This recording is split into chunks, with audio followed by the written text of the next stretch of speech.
welcome back student on our YouTube channel. Today we'll going to do chapter number 22 a book review. Book review मतलब क्या होता है कि book है उसका आपको समरी या फिर रिव्यू बोल सकते हैं वो मिलता है, ठीक है।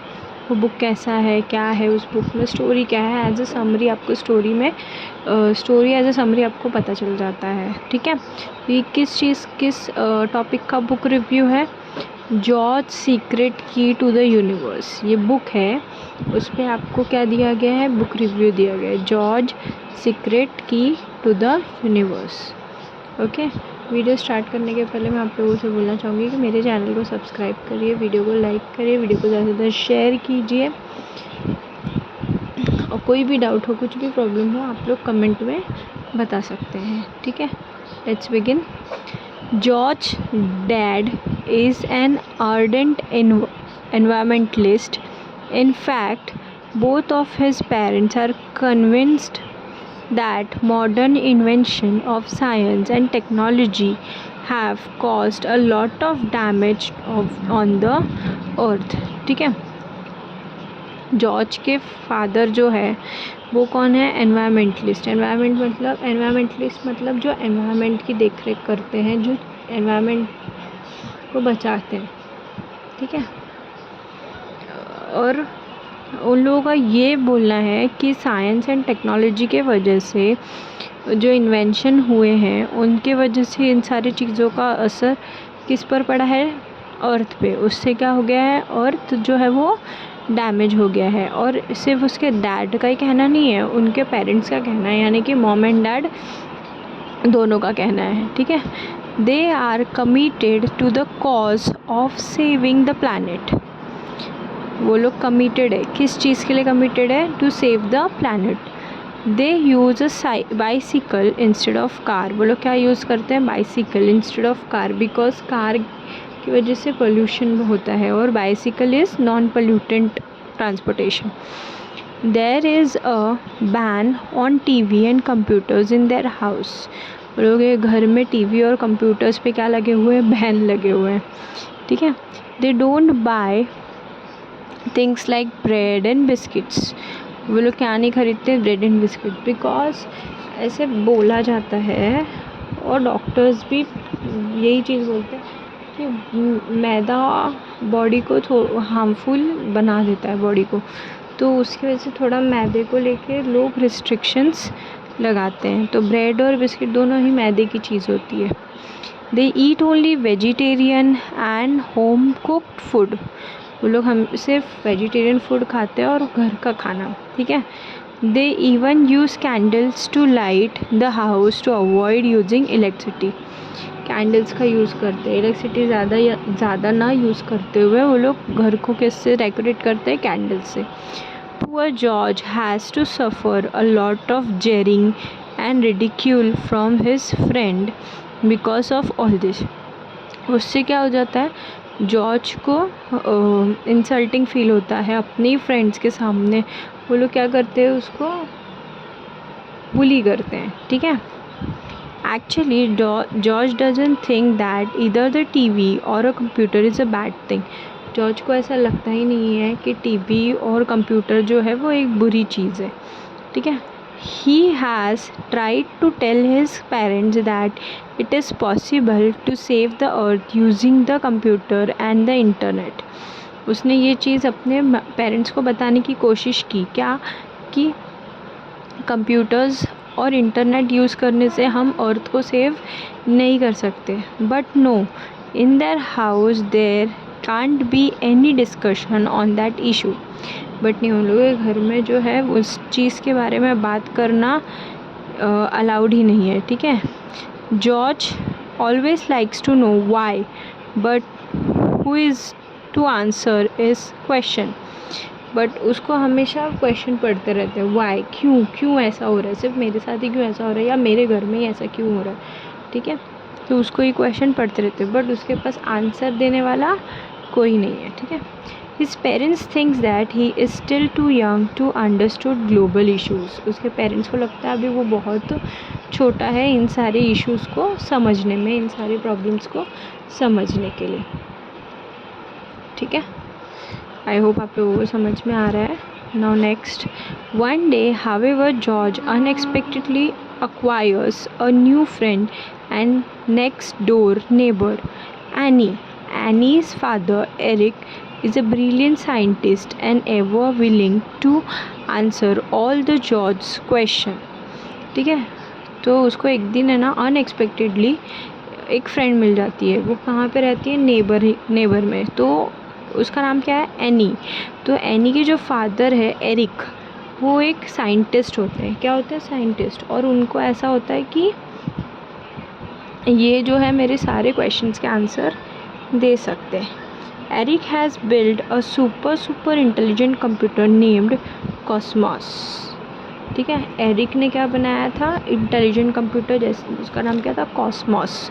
Cosmos has incredible power. It can literally open windows on the universe and take you to any planet, star, comet and even to the black hole. ठीक है, उन्होंने एक ऐसा कंप्यूटर बनाया था जो आपको विंडो ओपन करते ही आपको यूनिवर्स पे लेके जाता था. यूनिवर्स यानी यूनिवर्स में लेके जाके कोई भी प्लैनेट पे, जैसे कि प्लैनेट हो गया, स्टार हो गया, कॉमेट हो गया, या तक कि ब्लैक होल तक में लेके चला जाता था. ठीक है, and of course Cosmos can also bring you back from there. और वहाँ से वो वापस भी आपको लेके जा सकता है. ठीक है, लेके आ सकता है. However Cosmos depends entirely on the information that is fade into it by people. Cosmos कैसे चलता था? जो लोग इंफॉर्मेशन देते थे उसके ऊपर वो काम करता था. ठीक है, okay, like Eric, who do the research and thinking that can make cosmos work. ठीक है, एरिक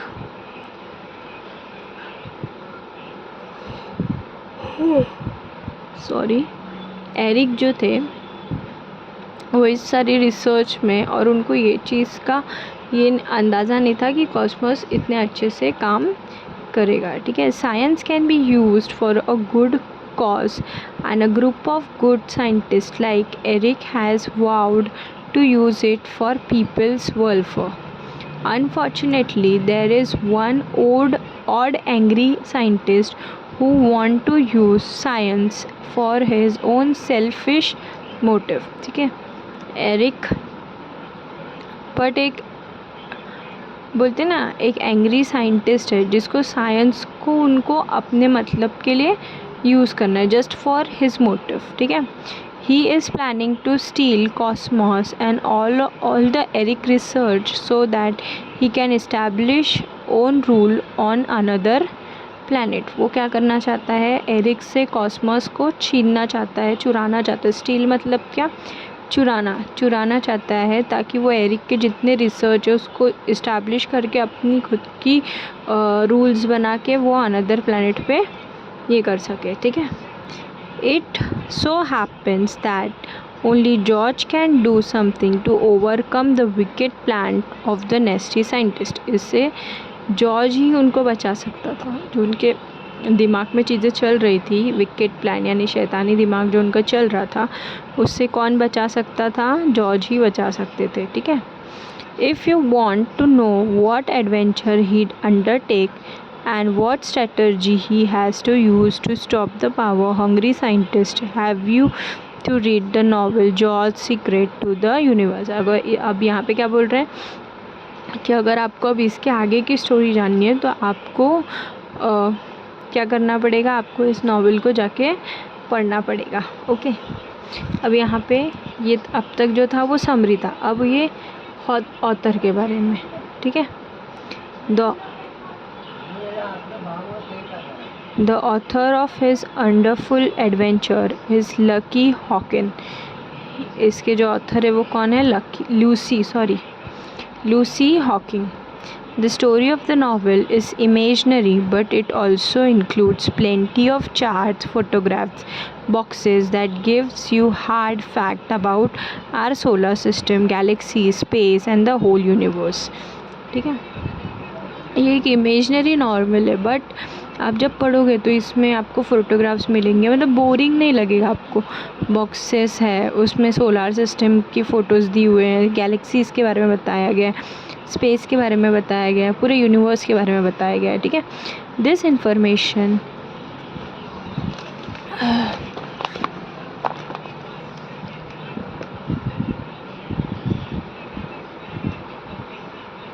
okay.